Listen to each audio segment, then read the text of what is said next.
In the interest problems we've been talking about so far, we've been talking about simple interest. And in simple interest, we have some sort of a beginning value, either a face value for a simple interest note or a proceeds for a simple discount note. I'm just going to call it the starting value for now. And during the term of that note, which is a time period,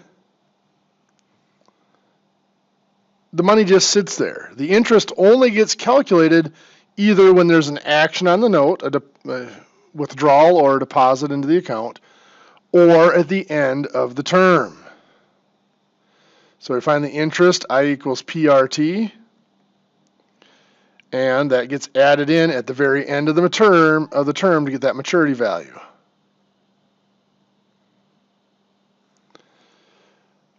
For very short-term loans, this is practical. Loans or investments, 3 to 6 months are fine. We mentioned auto loans and home mortgages. It gets used there because you're expected to make a payment every month, so that interest calculation is going to be triggered when you make the payment. So there it's fine. But if it's simply a certificate of deposit or other account where you're putting money in and probably not going to do anything with it until the end, most financial institutions don't want to use simple interest for those long periods of time. They don't want the money sitting there for more than 3 to 6 months without interest being calculated in. So for those longer terms, compound interest is a more practical way of doing things. And what happens with compound interest is you still have that starting value, only now interest gets calculated and figured in at the end of regular intervals throughout that term.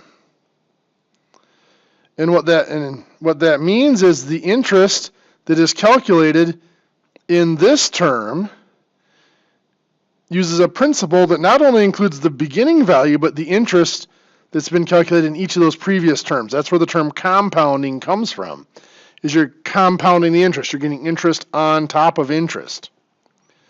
When we're using compound interest, this maturity value is referred to as a future value, which we're going to abbreviate FV, because that's the value you're going to have at a future time. And the starting value is referred to as a present value, which we're going to abbreviate PV, because that's the value you have at the present time, right now. To explore how this type of interest, this compound interest, is calculated, let's use our simple interest concept and what we know about basic percents. Let's say that we're going to invest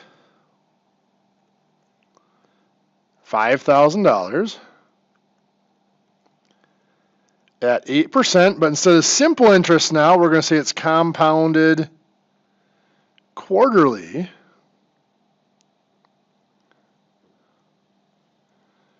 for 3 years. Let's just start out calculating this. We're going to label our quarters first of all. In quarter 1, the interest earned, remember I equals PRT, our principal is the $5,000 times the rate of 0.08 times our time is 1/4 of a year. So 5,000 times 0.08 times 1 divided by 4 gives us $100 in interest. So we're going to get an ending value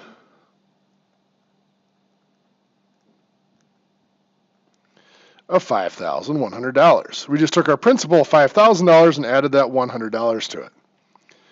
What this means is we're going to start out quarter 2 with a principal of $5,100 times 0.08 times 1/4.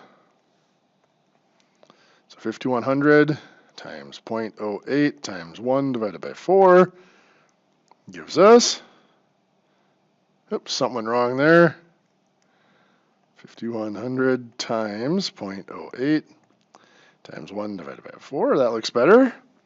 $102 in interest. So we add that. Now our principal now is the 5,100 plus the 102, $5,202. Well, to get to the end of 3 years, quarterly means 4 times a year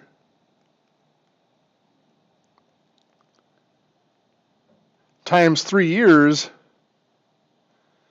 That's going to be 12 quarters, 12 periods, 12 times that we have to do this calculation. I don't want to do it 12 times, but let's take a look at what's happened here.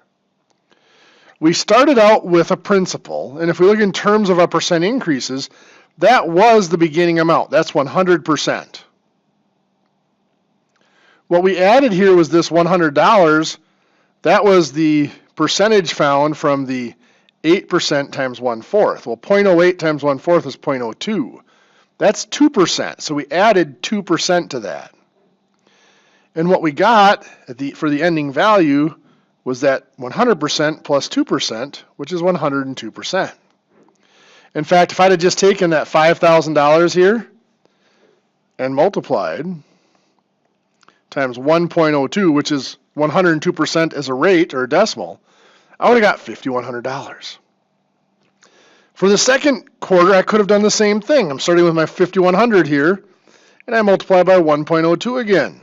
I would get the 5,202. So each quarter, all I have to do is multiply by that 1.02, which is my compounding factor. Well, this has to be done 12 times to get to the end of the 3 years. So to find my final balance, all I would have to do is take that $5,000, and I have to multiply by 1.02 12 times. In math, multiplying by the same thing over and over again can be done with an exponent, a power. So $5,000 times 1.02 to the power of 12 gives us 6341.21. So $6,341.21 is what that $5,000 would grow in at the end of the 3 years. What is happening here? This is our compound interest factor. And what it is it came from up here, it's 100% plus our rate divided by the number of periods in a year.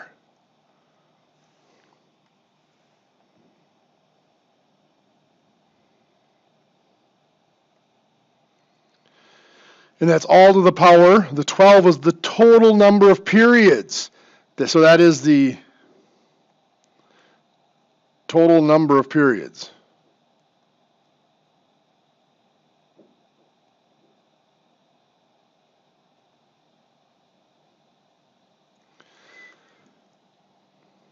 So some variables we're going to use here. Of course, R, we're still going to use the letter R for rate.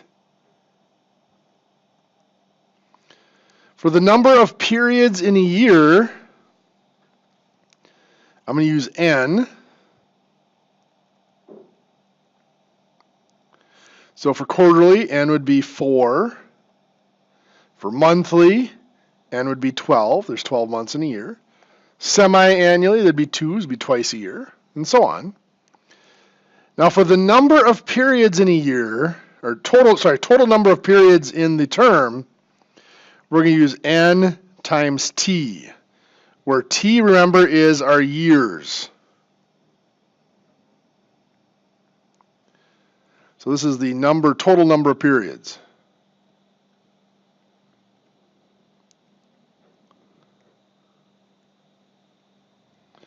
So that compound interest factor becomes 1, that's that 100%, plus our rate over the number of periods in a year, close that parentheses, to the power of N times T. Because the number of periods in a year times the total number of years gives us the total number of periods. The example up here, quarterly, N was 4 times a year. T was 3 for 3 years. 4 times 3 gave us the 12. So now in the next couple of videos, we'll look at how do we use this compound interest factor to find those future values, and then backwards to find the required present values for certain investments.